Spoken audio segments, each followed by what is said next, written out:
Under this Conservative government's watch, the temporary foreign worker program has grown to outrageous proportions, has pushed down wages, and has resulted in Canadians being fired and replaced with temporary foreign workers.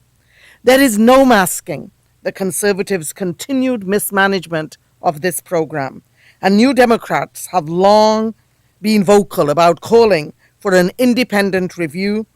The government has refused. Now, as a result of the Conservative government's misguided attempts to better manage the program, on April the 1st of this year, next week, it's weird that it's April Fool's Day, a large number of temporary foreign workers must leave the country, including those who have filed applications for permanent residency and are at present waiting for an answer.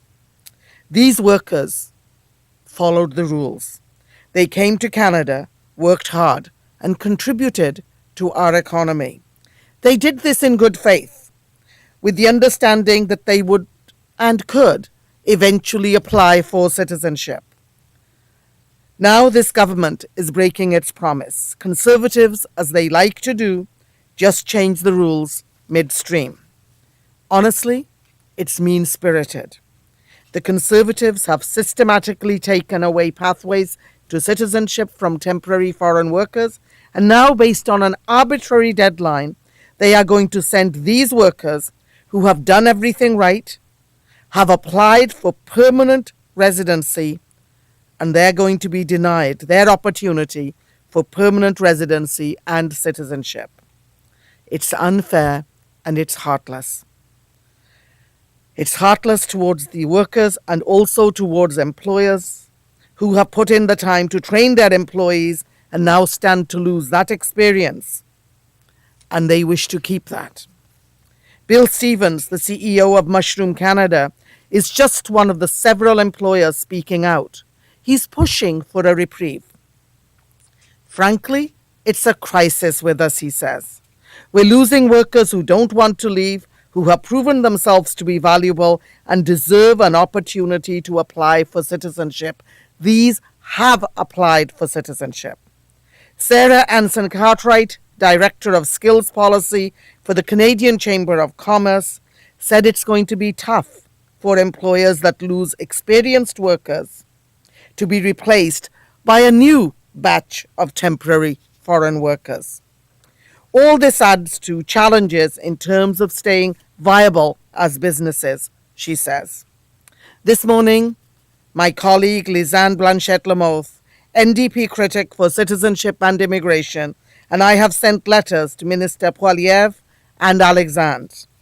We are calling on the Conservative government to allow temporary foreign workers who have submitted an application for permanent residence to be able to stay in Canada as their applications are reviewed and up until they receive an answer. We are also calling on this government to take immediate steps to restore pathways to citizenship for all temporary foreign workers as part of a full review of a badly mismanaged temporary foreign worker program. I will now turn it over to my colleague, Lisanne Blanchette-Lamothe, for her comments. Thank you, Ginny.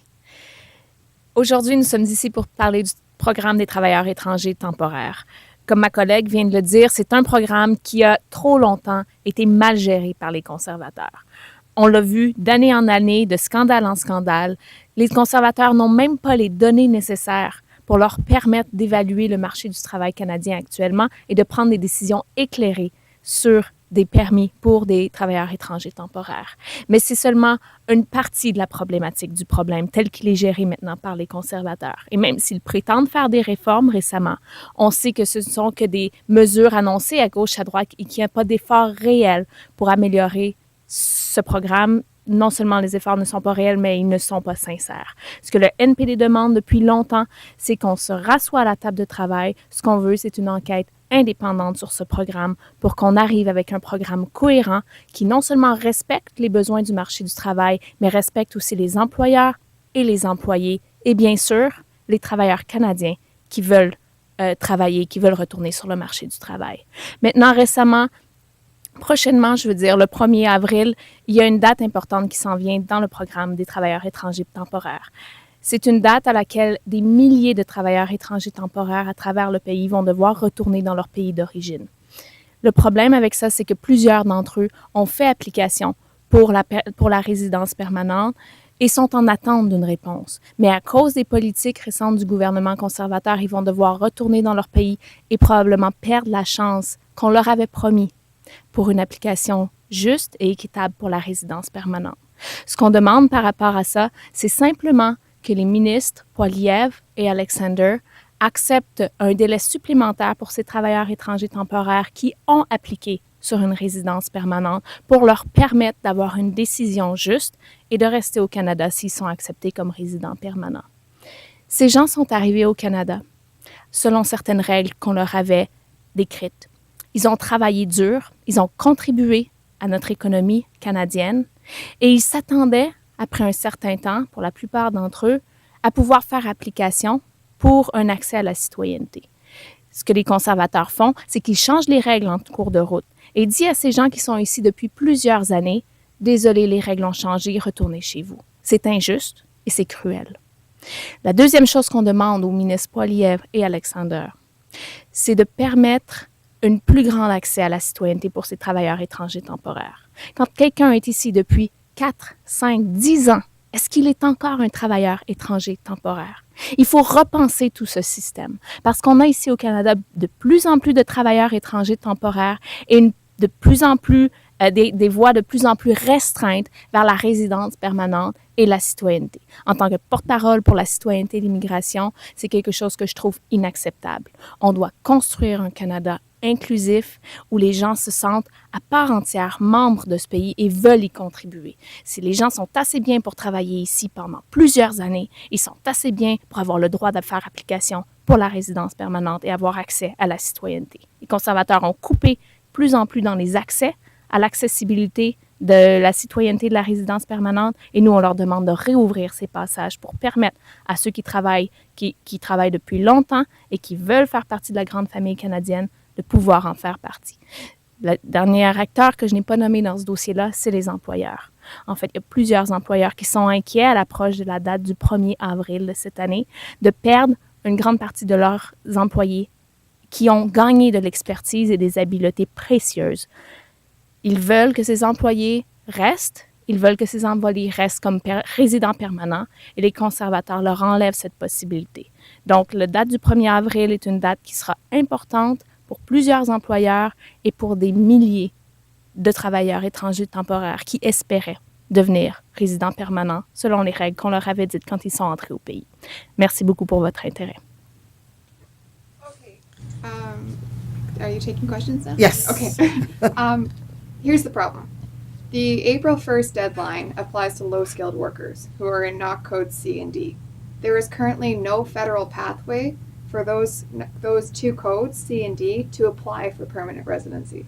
So the 400 workers that Mushrooms Canada is going to lose in 10 days can't even apply for permanent residency because there's no way for them to do it. Ontario's provincial nominee program doesn't let them apply for permanent residency either.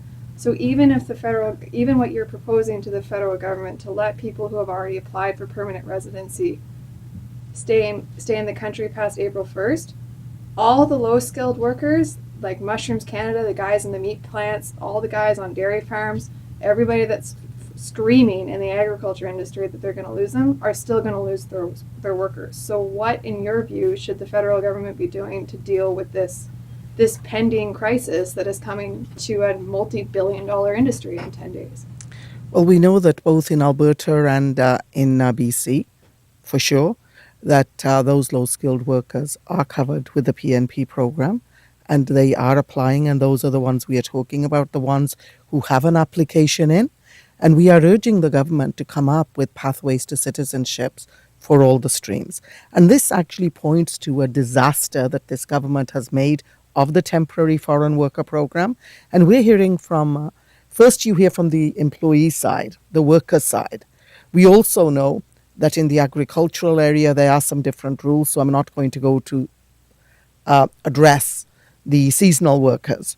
But the ones that come in low skill to work in the meat plants and all of those others, They are not temporary foreign workers.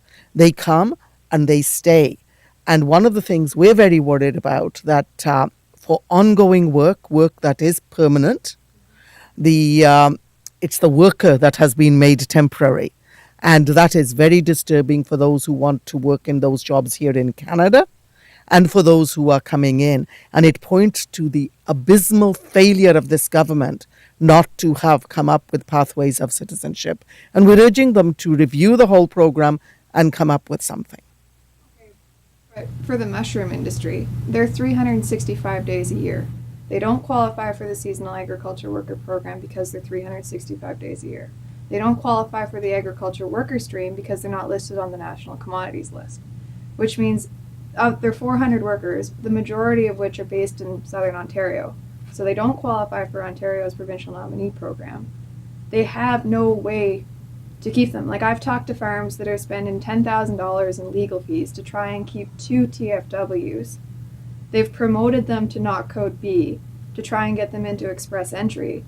But immigration lawyers are telling me that the department is pulling all those applications of anyone who's promoted people to not code B because they're worried that it's just people abusing the program to try and keep these ones.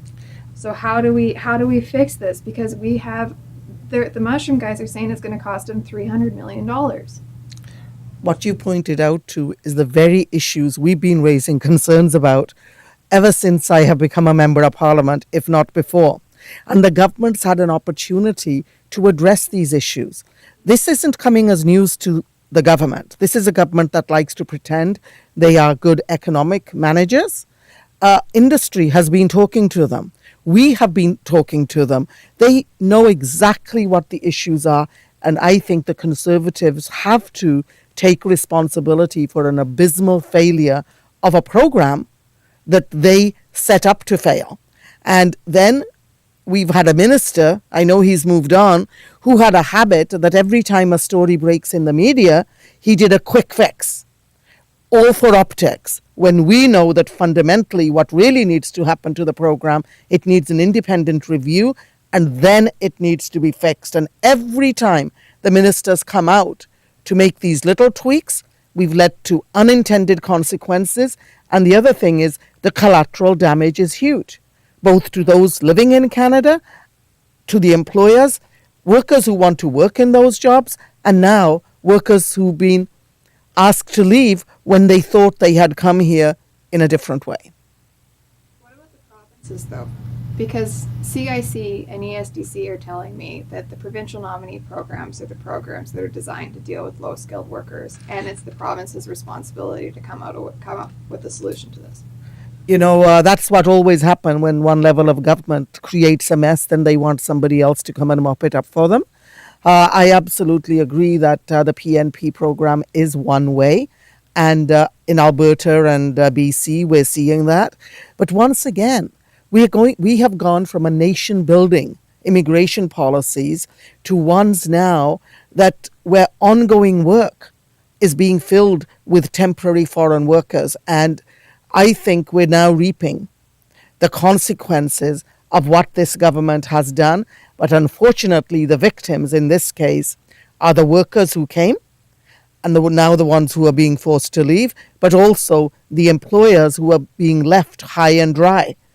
Once again, it's time for the government to step up and address a serious concern. And the only thing that's going to fix it is an independent review, because this program seems to leak like a sieve. It is so broken. And now there are so many little strands. I mean, even yesterday you heard me talking about the Microsoft workers. And there the government, both levels of government, signed an agreement that only 5% of the jobs would have to be filled by Canadians. So this government sort of makes grand announcements and then goes off and does different things. Going back to what Kelsey was saying about the lower skilled workers, is there any path that you guys are proposing to bring in more low skilled immigrants to Canada? Most of the programs are geared toward very skilled, very specialized ones, and there's been a lot of criticism that that's not necessarily adding value to the economy over the longer term. Thank you very much. when you have a government that has systematically shut the doors on immigrants and has made so many changes, whether it's been to family reunification, whether it's been to the skilled workers coming, even that is going to be a mess. And we just wait until that plays out. What they did is have this idea that the only workers we need are the very young and those who are very, very highly skilled. And yet we're hearing that there is a need for workers outside of those categories. There is only one way. It is called immigration. It is how we built this country. When we needed people to come and settle in the prairies, we didn't say to them, come here temporary for a year. We brought people in, they came and they made their homes here. The one way is to open up a stream of immigration that would address our needs. But I believe that before any government can do that, they need to have serious data and actually look at what the needs of the country are. We've got to stop making policy on the fly, whether it's immigration, whether it's fixing the temporary foreign worker program, or expanding the bans. We have to have data. We are so lacking in data for employment and labor market needs. So I would say it's a very foolish government that doesn't have that data. And I think their priority should be to address that and then to get on with addressing it through streams of immigration. That's the only way. So what should we do in the short term, though? We've got 10 days, and we have the group of low-skilled workers in Alberta and BC who have applied for permanent residency, and they're caught in the system. I mean, Alberta hasn't even said which 1,000 workers they're going to let stay in under the federal government's reprieve. But we also have on the other side all these low-skilled workers who can't apply for permanent residency, and their employers are demanding they be allowed to stay. What should we do for this group that right now has no avenue to apply for permanent residency and has 10 days before their work visas expire? If there are no Canadians, And there's no Canadians. if there are no Canadians doing that job and the work is ongoing, then there is only one answer. They need a pathway to citizenship. And it's in the hands of the government to do those things. So should we grant them the extension for a year so that pathway to citizenship can be created, or are we creating a pathway to citizenship in 10 days? I think it's almost impossible to create a pathway to citizenship in 10 days. I feel really badly for this group of workers, feel badly for the employers, and the only ones who can come up with a solution right now, because they're the ones who have the information and the data, is this government. And this government right now is failing the workers, and it's also failing the employers. But our ask here from the minister is for those who have applications in for permanent residency, because at least they already have. And we're not saying they should all automatically get to stay. It's only if they qualify. And we're saying until they get an answer on their applications. We need an interim process in the meantime, like let them stay for another 6 months while we can get something working, or another year because there's an election over this next 6 months, and so until we can get a new system operating. I don't have the kind of data that I need to say who should be allowed to stay, or that there are no Canadians available. But if they are not, then I think the government has to find a way, and they have to come up with a resolution, because the businesses are saying they're going to be hurting in a bad way. So they would qualify for the existing programs. So they've applied for permanent residency, but Yeah. they have to apply for the existing program. The ones we have asked for a reprieve are those who have their applications in and who qualify with within the system that we have. Once again, I don't want to see a piecemeal approach, like a little bit here, a little bit there. I think this is why we're saying let's have an independent review. And the government has failed even to have a serious discussion about the impact of their changes at committee. We would welcome that there as well. being the ag reporter, I don't understand how this is going to help the agriculture industry, because all of the workers that the agriculture industry is pleading to have allowed to stay fall into NOC code C and D, and they don't qualify for the current programs. They just don't, because all the current programs are for NOC codes B, A, and O. So the ag industry is asking for, I mean, it's a huge issue in Quebec because the Quebec Provincial Nominee Program doesn't let them apply. It's a huge issue in Ontario because the same thing happens. So I'm just wondering, what are you saying to the agriculture industry who are demanding some type of solution before $1 million crisis hits their farms and their processing plants? We will continue to press the government to find a solution. And when Mr. Kenny, when he was the minister, wanted a solution in Alberta, he was able to announce it without consulting anybody. And not that we're for solutions on the fly, but in facing such a dire circumstance, I think it behooves the government to sit down and come up with a resolution ASAP. And 10 days is a long time in government, and this government, when they want to do something, can get things done overnight. I will add something. Please. No, please. Comme on a un peu parlé de la situation du Québec en anglais, je voudrais juste rajouter en français que je suis d'accord avec ma collègue, bien sûr, que comme il y a été mentionné à l'instant, il y a plusieurs travailleurs étrangers temporaires en ce moment qui ne peuvent pas appliquer pour la résidence permanente et que la crise est imminente. C'est le 1er avril, dans une dizaine de jours, que les impacts vont se faire ressentir. Alors, qu'est-ce qu'on fait d'ici les 10 prochains jours pour aider l'industrie de l'agroalimentaire qui anticipe une crise à cause d'une perte de main-d'œuvre qualifiée, pas officiellement selon le gouvernement, mais une perte de main-d'œuvre dont ils ont besoin. Et je pense que ma collègue l'a bien dit, c'est dans 10 jours, mais ça fait plus d'1 an que le NPD demande qu'on s'attarde à ce problème-là. Ce problème-là qui va avoir lieu dans 10 jours, on le voit pas seulement maintenant.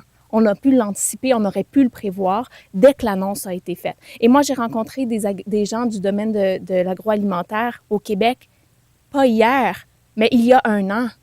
Et il y a 1 an, ils nous faisaient des demandes. Et par rapport à ces demandes-là, le NPD a dit la façon intelligente de réagir, c'est premièrement d'avoir une enquête indépendante sur le programme de travailleurs étrangers temporaires parce qu'on a besoin d'un programme qui répond aux besoins des employeurs et qui s'assure que les Canadiens sont les premiers à avoir le choix pour les emplois ici au Canada. Donc, cette première étape, bien sûr, une enquête indépendante, ça ne se fait pas en 10 jours. Et maintenant, il nous reste 10 jours. Mais nous, ça fait plus d'1 an qu'on la demande.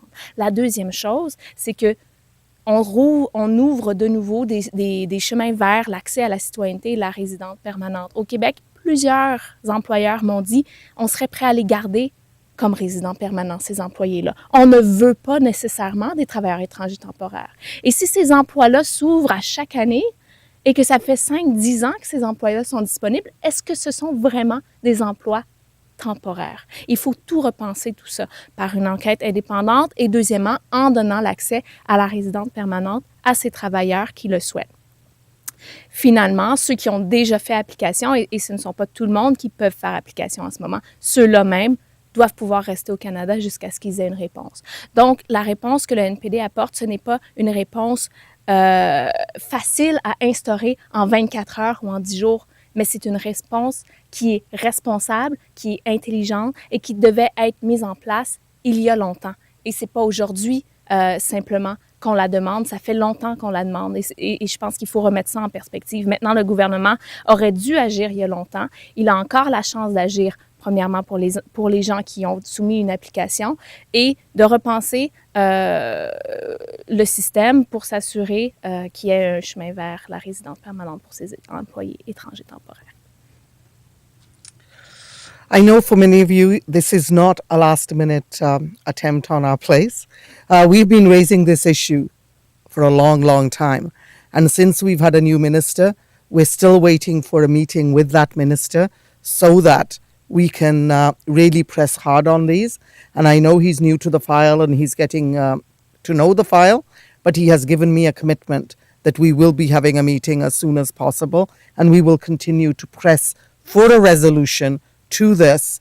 And once again, we have been raising these concerns for a long time, and it's time for the government to take action. Thank you very much, and thank you for coming out today. Didn't mean to grill you, but This has been what I've been writing about for 2 weeks. I mean, every day. Questions are really great, and I,